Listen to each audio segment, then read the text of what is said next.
sanadkani 2020ku waxa uu ku bilowday si ka duwan sanadadii hore waxayna dadka waxgaradka ay saadaalinayaan in dunidu gabagaba ay marayso.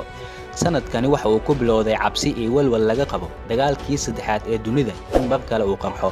dabka Australia ay ku dhinteen nus milyan oo xayawaanad duurjoog ah.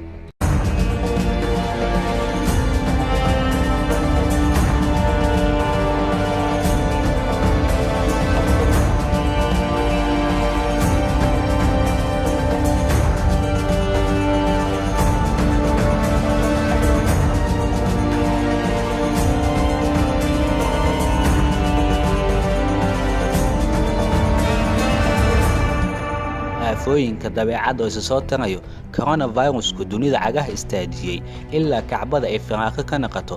dadka qaar waxay ku micneynayaan in tani ay tahay ishaaro tilmaamayso dhammaadka nolosha.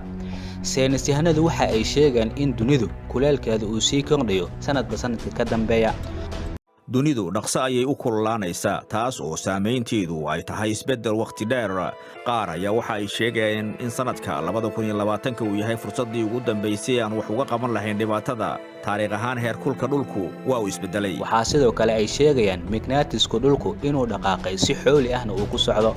magnetiska dunida oo dhaqaaqana waxay la micno tahay in jihooyinku boosku isku beddeli doonaan.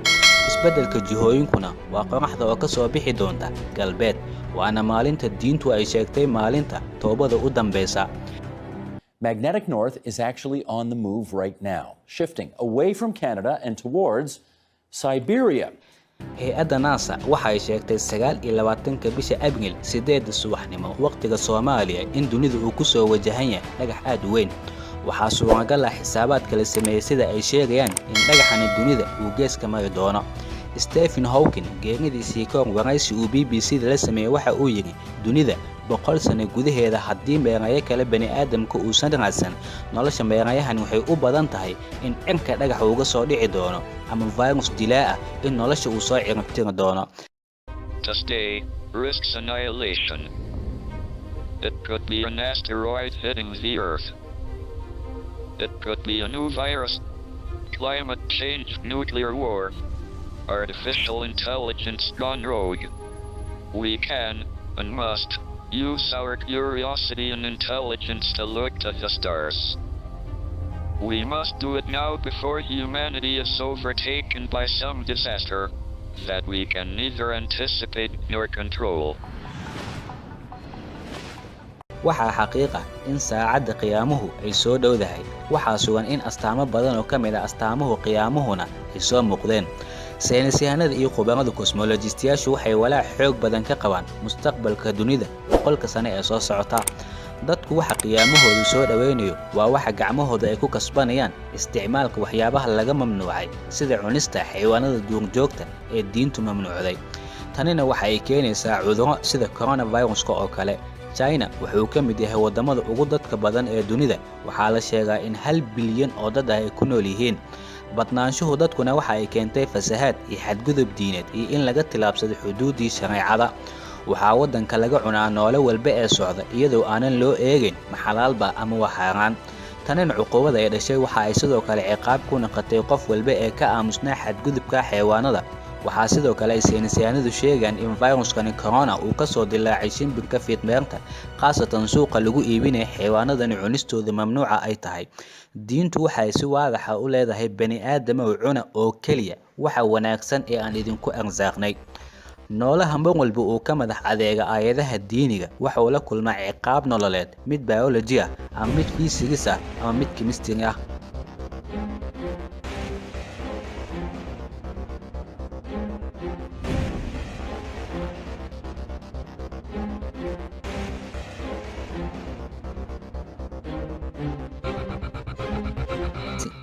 Stephen Hawking waa fiisikyahan cosmologista. geeridiisii ka hor waraysi uu BBC-da siiyay waxa uu ku sheegay in dunidu dhammaadkeedu uu dhow yahay. dadkana 100 sano gudahooda haddaysan xal macquul ah la imaan in dunidu ay ka ciribtirmi doonaan sida dinosaurskii hore oo kale. waxaa suuragal ah in hal dhagax oo weyn cirka dunida uga soo dhaco ama waxaa suuragal ah ayuu yiri in dadka cudurro baabi'iyo noloshu ay soo baxaan.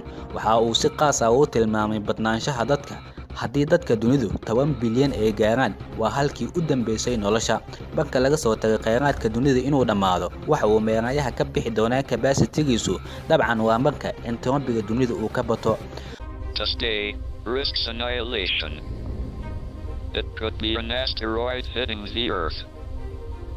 It could be a new virus, climate change, nuclear war, artificial intelligence gone rogue.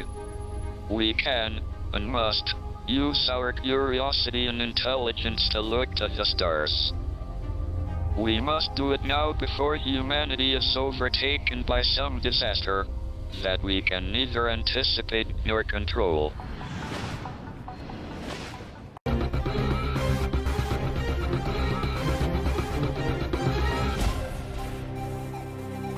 waxaa maanta hay-adaha dunida ugu waaweyn ay ka doodayaan sida cimilada dunida wax looga qaban lahaa waayo kuleelka dunida sanadkan 2020 waxa uu marayaa meel khatar ah oo weligeed aanan la arkin. waxaa dhow sanado kadib haddii xaalku sida wax laga qaban waayo inay baduhu uumi baxaan sidoo kalena meel walba oo dunida ka mid ah sida keymaha dab inuu ka kaco. si kooban dunidu waxa ay noqon doontaa mid kuleyl ah oo jahannamo isku bedeshay. dhammaan waxyaabahan oo idinla waa waxa bani'aadamku gacantiisa uu ku sameeyay sida warshadaha, isticmaalka tiknoolajiyada, ka tillaabsiga xuduudda diinta.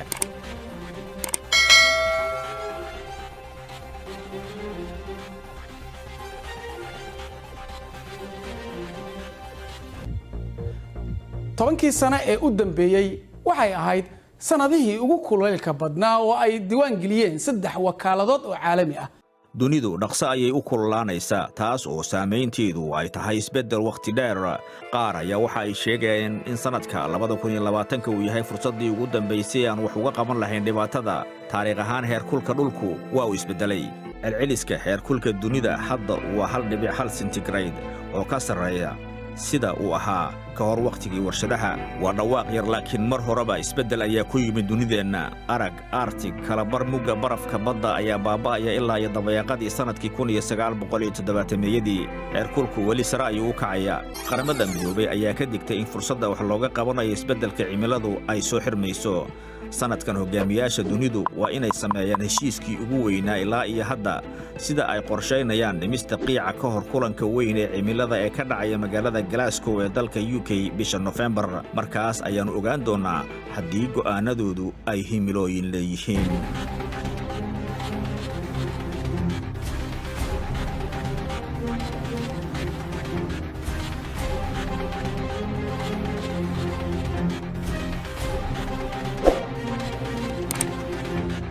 waxaa sidoo kale dhow maalinta qoraxda galbeed ay ka soo bixi doonto.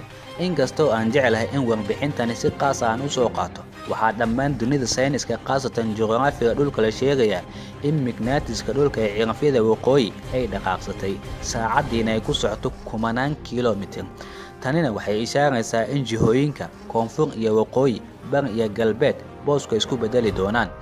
isbeddelkanina waxa uu keenayaa in qoraxdu halkii ay ka soo bixi jirtay ma ahee galbeed ay ka soo baxdo. waana xilliga diintu ay sheegtay in toobadu ay u dambeyso. dhaqdhaqaaqa jiha kala bedelashada dhulkuna waa mid hadda saynisku inoo ishaarayo.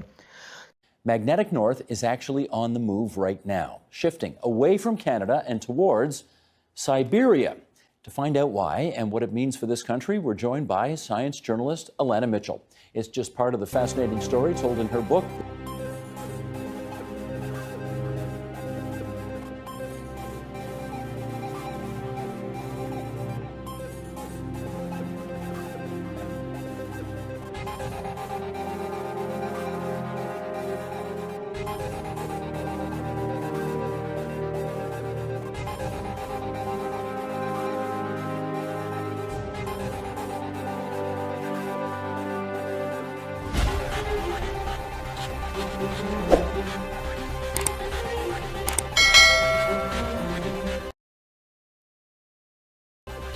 haddii barnaamijyada noocan oo kale ay ku xiisageliyaan muuqaalada kale ee shaashada kaaga muuqdo waad daawan kartaa. sidoo kalena barnaamijyadeena cusub ee aan soo wadno si aad uga war hesho gambaleelku waad furan kartaa.